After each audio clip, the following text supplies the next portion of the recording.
ISRO mission ಯಶಸ್ವಿ, L ವ್ಯವಕಲನ 1 ಸೇರಿದ ಆದಿತ್ಯ ನೌಕೆ, ಪ್ರಧಾನಿ ಮೋದಿ ಮೆಚ್ಚುಗೆ. ನವದೆಹಲಿ, ಆದಿತ್ಯ ಯಾನ ಕೈಗೊಂಡಿದ್ದ ಇಸ್ರೋ ಮಿಷನ್ ಯಶಸ್ವಿಯಾಗಿದೆ. ಸೂರ್ಯನ ಅಧ್ಯಯನಕ್ಕಾಗಿ ಉಡಾವಣೆಯಾಗಿದ್ದ ಆದಿತ್ಯ ನೌಕೆ, ನಿಗದಿತ ಎಲ್ ವ್ಯವಕಲನ 1 ತಲುಪುವಲ್ಲಿ ಯಶಸ್ವಿಯಾಗಿದೆ.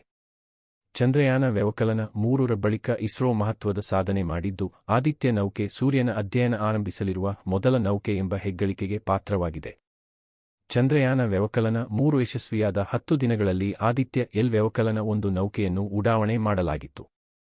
ಸುದೀರ್ಘ 126 ದಿನಗಳ ಬಳಿಕ ಆದಿತ್ಯ ನೌಕೆ ತನ್ನ ಗಮ್ಯ ತಲುಪಿದೆ.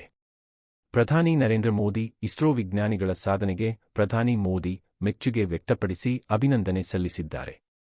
ಭಾರತ ಮತ್ತೊಂದು ಮೈಲಿಗಲ್ಲು ಸ್ಥಾಪಿಸಿದೆ. ಭಾರತದ ಮೊದಲ ಆದಿತ್ಯ ಅಧ್ಯಯನ ನೌಕೆ ಎಲ್ ವ್ಯವಕಲನ 1 ತಲುಪಿದೆ. ಇದು ನಮ್ಮ ವಿಜ್ಞಾನಿಗಳ ನಿರಂತರ ಸಮರ್ಪಣಾ ಮನೋಭಾವಕ್ಕೆ ಸಾಕ್ಷಿಯಾಗಿದೆ.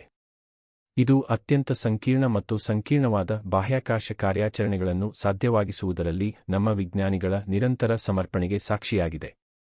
ಮಾನವೀಯತೆಯ ಪ್ರಯೋಜನಕ್ಕಾಗಿ ನಾವು ವಿಜ್ಞಾನದ ಹೊಸ ಗಡಿಗಳನ್ನು ಬೆನ್ನಟ್ಟುವುದನ್ನು ಮುಂದುವರಿಸುತ್ತೇವೆ ಎಂದು ಪ್ರಧಾನಿ ಮೋದಿ ಹೇಳಿದ್ದಾರೆ.